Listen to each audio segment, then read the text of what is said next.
Welcome back, everyone, to the Autism Weekly podcast. I'm your host, Jeff Skibitsky, and we're back with Johanna Staubitz discussing improving access to high-quality behavioral services for children with emotional and behavioral disorders. Here's where we left off. You look at just naturally how we all should and could be operating throughout our day. It's if we're forced into something, you see those reactions, the fight or flight, and we're not able to use coping mechanisms to self-soothe or to kind of give ourselves that time to kind of decompress before making a decision. And if somebody doesn't have all the skills to make the right decision, and you put them in a context where now their anxiety's up and they don't know how to respond, and yet they have to give a quick response, you're going to see not the best of them. You're going to see at times maybe even the worst of their decision making at that time. Because they still have to get their personal needs met. And that's what they're thinking about at that moment. And it's interesting how we don't always treat each other the same way that we would when we're intervening with somebody. And it's nice to see this blend and how it's described. I did have a question. I mean, as you're talking through this, I'm trying in my head just to kind of make those bullets. But relationship is key. Empowerment is key. When you're looking at being able to establish some of these skills and simplifying the ability to be able to be empowered through the process, historically is that we've done a lot more deficit-based assessments, deficit-based kind of planning than we have strength-based. Is that another change through when we're actually using an enhanced choice model, when we're getting to the intervention component, that we really should be putting more time and energy? Is where are the strengths for this person to be able to access these new behaviors versus how do I go and fix everything? And I put fix in quotations.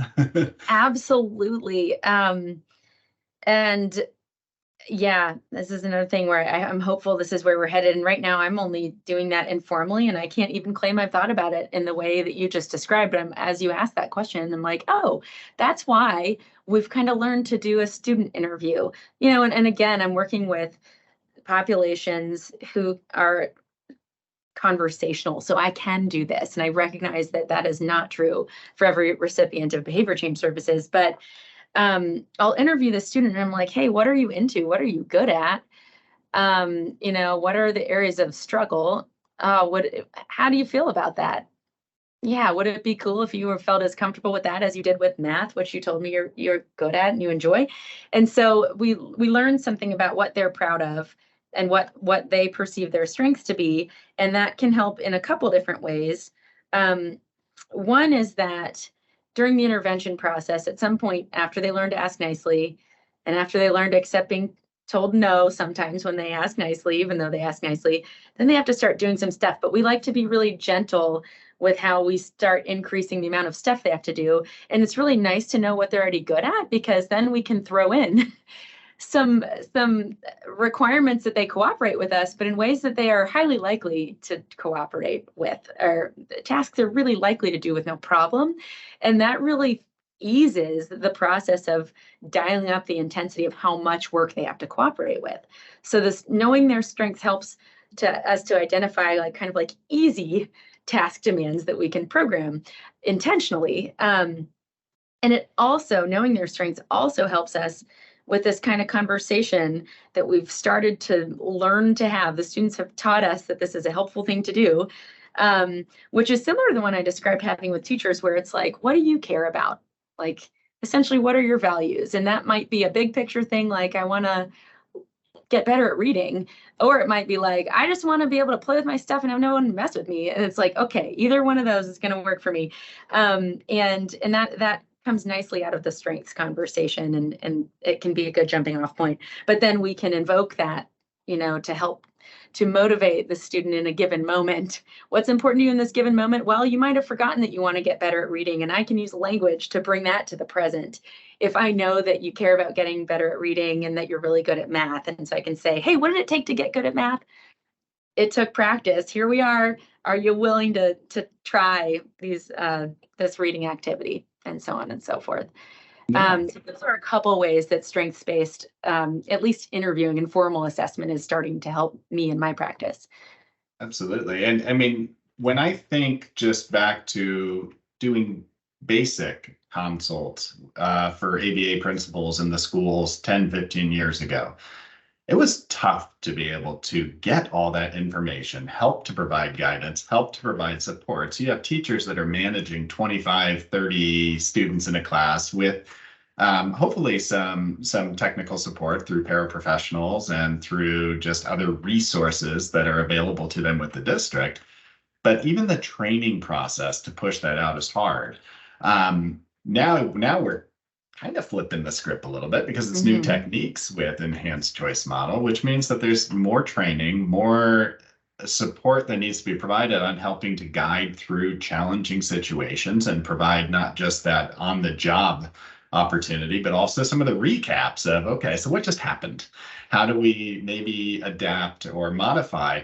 Are there different staff training techniques that are being used? Because you can't be everywhere. Your program can't help out every single district in Tennessee or even Nashville. I mean, I mean, staffing is hard. How do you make it so that this is scalable so that people can start using these techniques?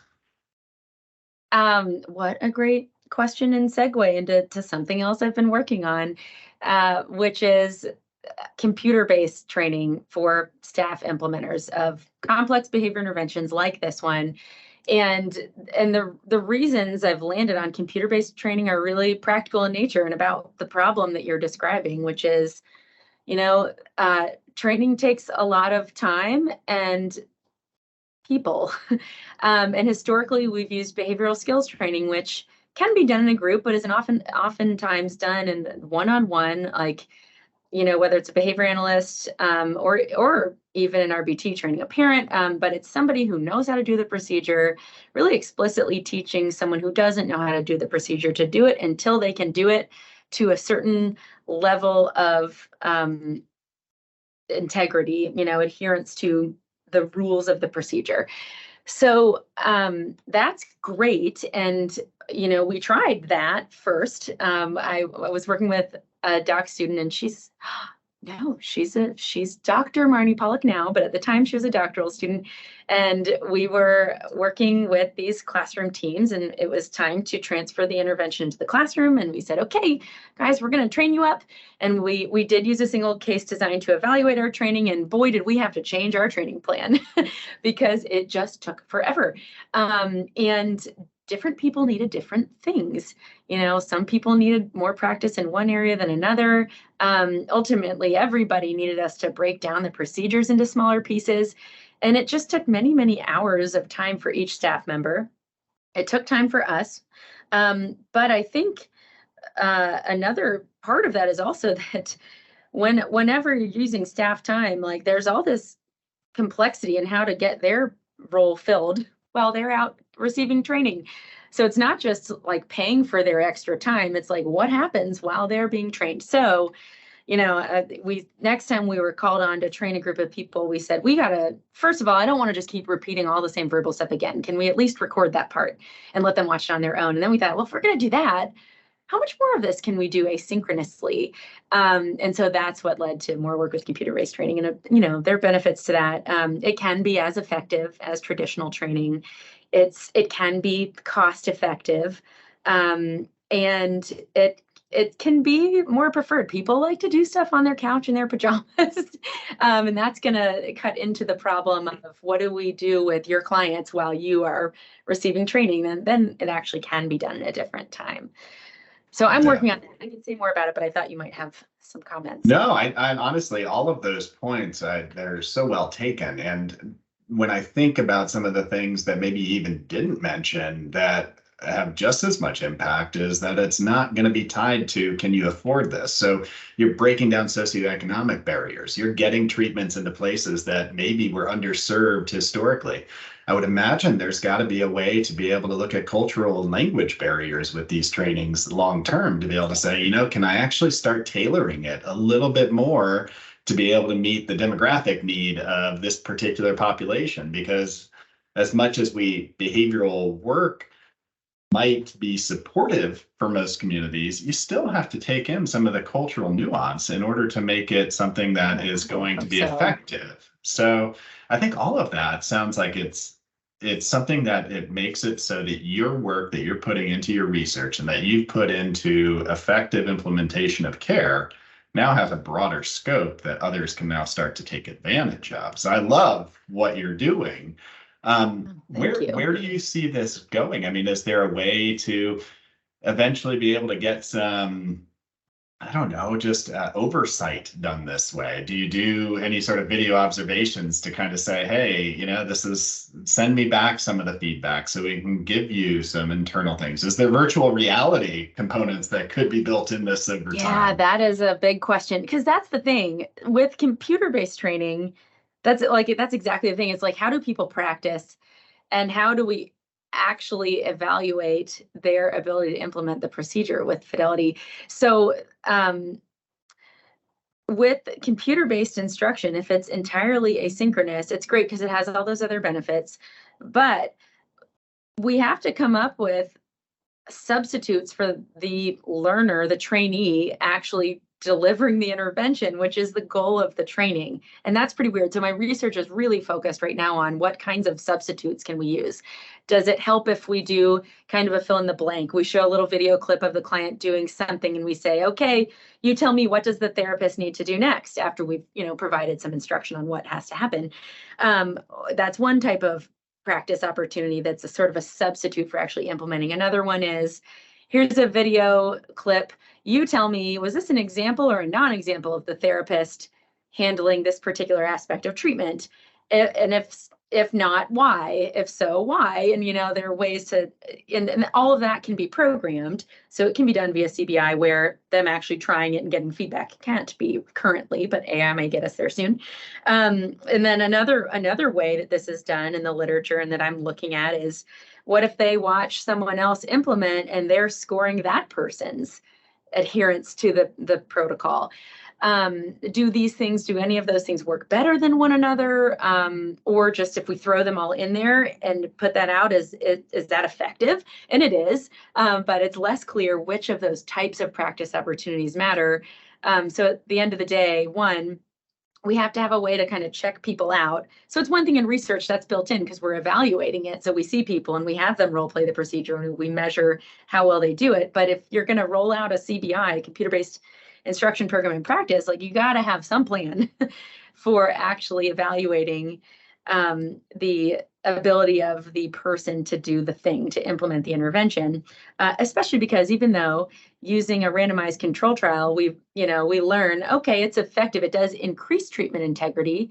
It increases the likelihood they meet mastery criteria, but that doesn't mean that every person does. So we certainly can't just throw it out there and say, cool, everybody's going to implement this perfectly. So those are logistical problems that still need to be solved. I think virtual reality can be really helpful. I think within CBI, we can do some programming to make it more adaptive. Like, if anybody's taken the GRE, you might remember that I don't even know if this is true anymore, but it used to be that if you got an item right, you're going to get a harder item. If you got an item wrong, you get an easier item, and so on and so forth. And that idea can be applied within a computer-based training so that we're really meeting the needs of the learner and they're not proceeding until they've really gotten the prerequisite skills and really mastered the skill at this level before a new one is required. So I hope that is the future. But yeah, there's no getting around the person power that's going to be necessary ultimately to verify that somebody can appropriately implement a treatment package. And it's hard because these packages are pretty complex. They have a lot of parts. That's the funny thing, is that when we take a step back, is that we're asking for family members, community members, teachers, clinicians, technicians. You're asking for everybody to try and be able to be on the same page with some of these techniques. So it takes, as much as it is just to prove out that something works as research, it takes almost as much time to prove that something works out as an implemented practice, and that it can be trained on, and that it can be scaled. And the way that you all are adapting through this and working with your community partners to get this in place, I think is going to be able to give a lot of promise to other people to say, hey, you know what, it is doable. And if I can do something better why not make that change now if it's going to help so many different people through the process?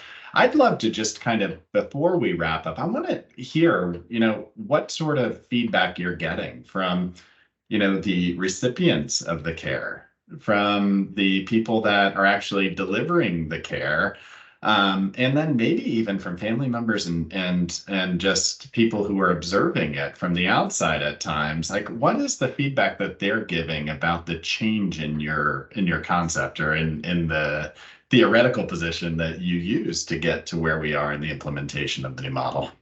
Mm. So what is their reaction, even aside from the behavior change that comes about, but also like these kind of um, philosophical differences in how we're doing things compared to how we did them a couple years Yeah, and ago? even the experiential piece of how it feels going through this process now. Do they feel like, hold on, I feel less burdened? Like, I feel like, hey, this is a lighter environment. It's not as, I don't know what Yeah. they're feeling. And that's why I'm kind of curious, what the Yeah. experience feels like. I think for school staff, it still seems a little weird and fluffy. And I think that is just going to take more time because they are in the trenches. And, behavior problems are like one of the biggest drivers of teacher burnout. So you imagine the interactions happening there. So I think that's a frontier that is still there. Although that said, I mean, there are many educators who love it and find it a relief to be able to be like, okay, cool. I can just back off a little bit. This keeps a lid on things. Cool. And I haven't done this work myself, but there's the whole universal protocol approach, which essentially comes before intervention or enhanced choice, and it's just about providing all possible reinforcers to a child so that there is no dangerous behavior, and then sort of gradually incorporating the opportunity for that child to start to participate in some skill training. And I know that the educators who've participated in that process have really appreciated what it has done, and that has worked quickly. Although I say that having only seen some data from out of practice, like that's not published yet, but I hope it will be soon. But then I think I don't work as much with families, but when I do, parents seem to have a different reaction toward offering all these choices than even educators do. And I think that might just be because parents are a little more in touch with the social and emotional costs of a child being a little less empowered, to use your very helpful word there. And so parents are their reinforcers are different with respect to the child's progress. And so that is usually received pretty favorably, and usually leads to some pretty good conversations about how to extend some procedures into home if the parent so chooses. And then another group of people who I've spent a lot of time participating in this conversation with is graduate students who are going to go out and do this work.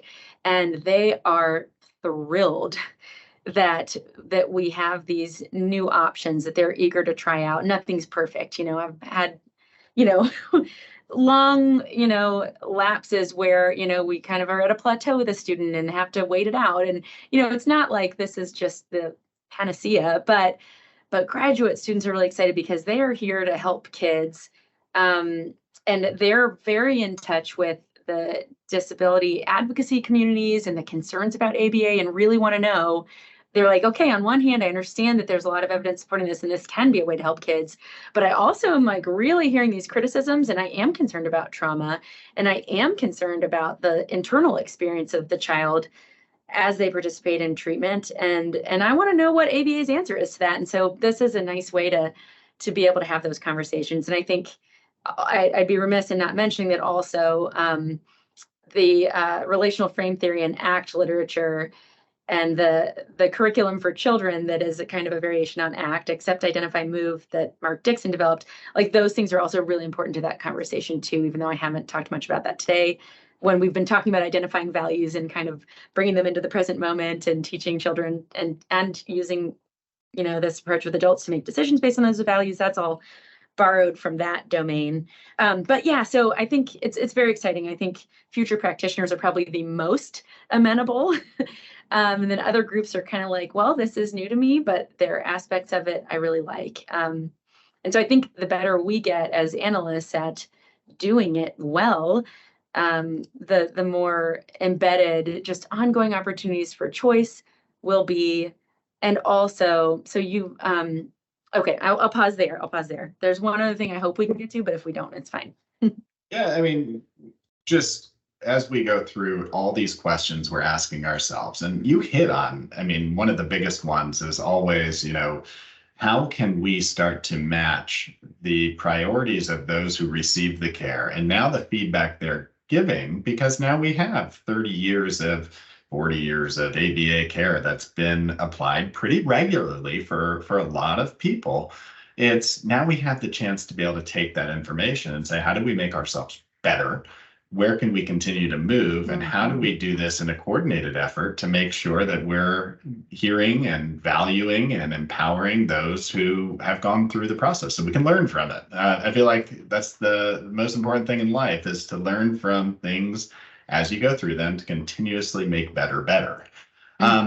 Where are the resources and where is the opportunity? Because you have some of it at your disposal, being a part of an academic research institute. It's not everybody has this, but they'd love to apply it if they have the option. So there's got to be school districts out there being like, all right, I love what you're saying.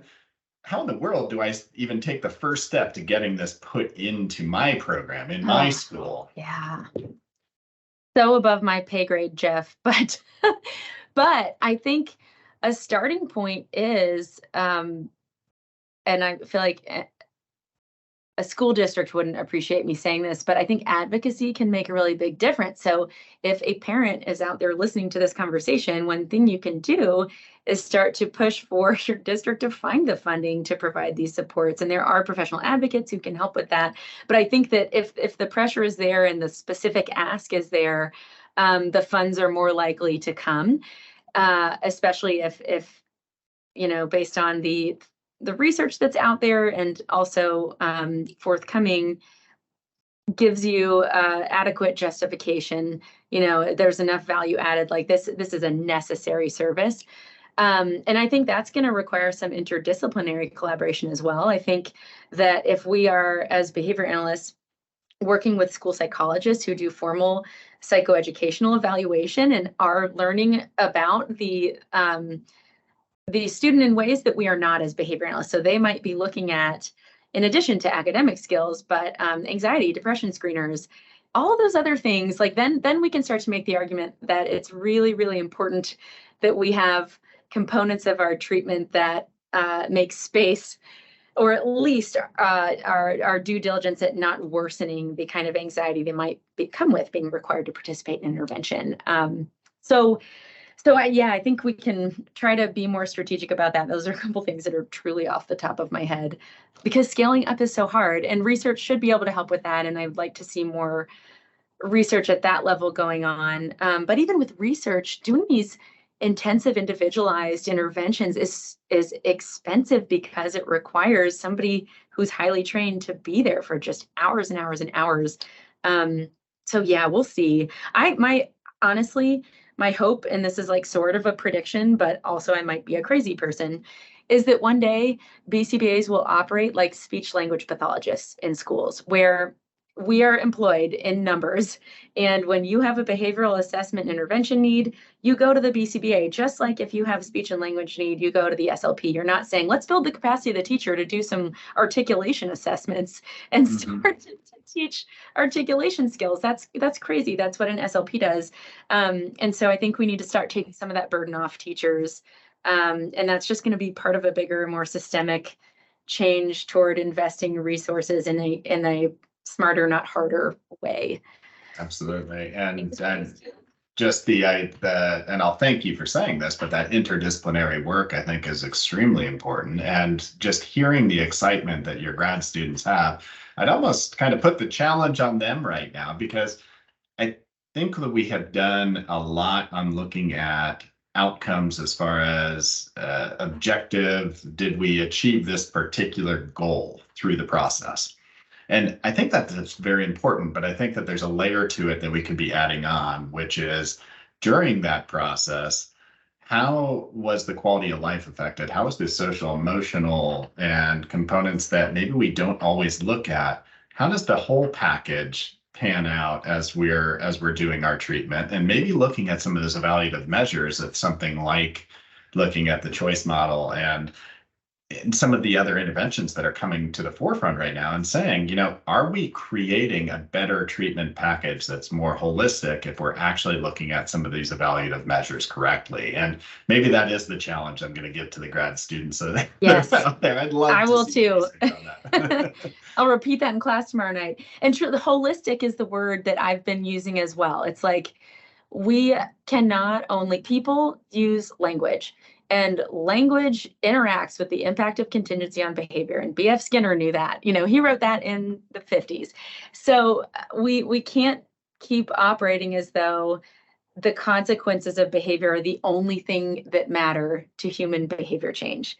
And not only that, that's just looking at it from an efficacy standpoint, what's going to work and help the child learn the skills they need. Also, people have thoughts and feelings. That's how language manifests internally. And yes, it's behavior, but we aren't thinking about that when we intervene most often as behavior analysts. My training didn't involve enough about that. So in addition to what did you say the bullet points were? Relationship empowerment. And I would say there's got to be empathy and compassion. And I know it's not a new idea or my idea, but I think if we're really putting that at the fore of our assessment and treatment planning, we are going to take a more holistic approach, because we are going to be thinking about the thoughts and feelings of our clients in addition to the behavior that we can see with our eyes without having to ask. So That's certainly holistic.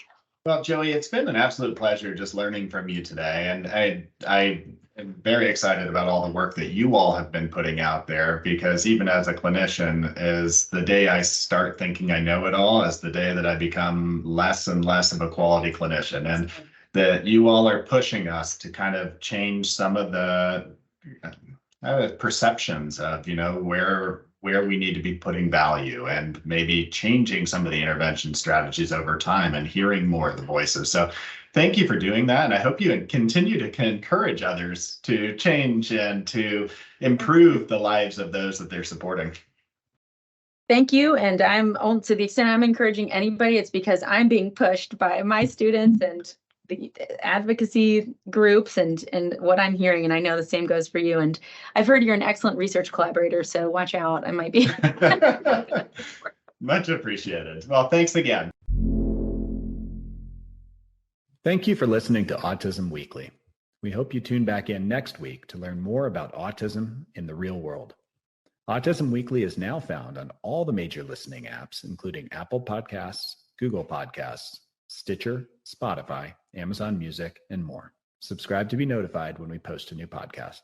Autism Weekly is produced by ABS Kids. ABS Kids is proud to provide diagnostic assessments and ABA therapy to children with developmental delays like autism spectrum disorder. You can learn more about ABS Kids and the Autism Weekly podcast by visiting abskids.com. Thanks for tuning in. See you again next week.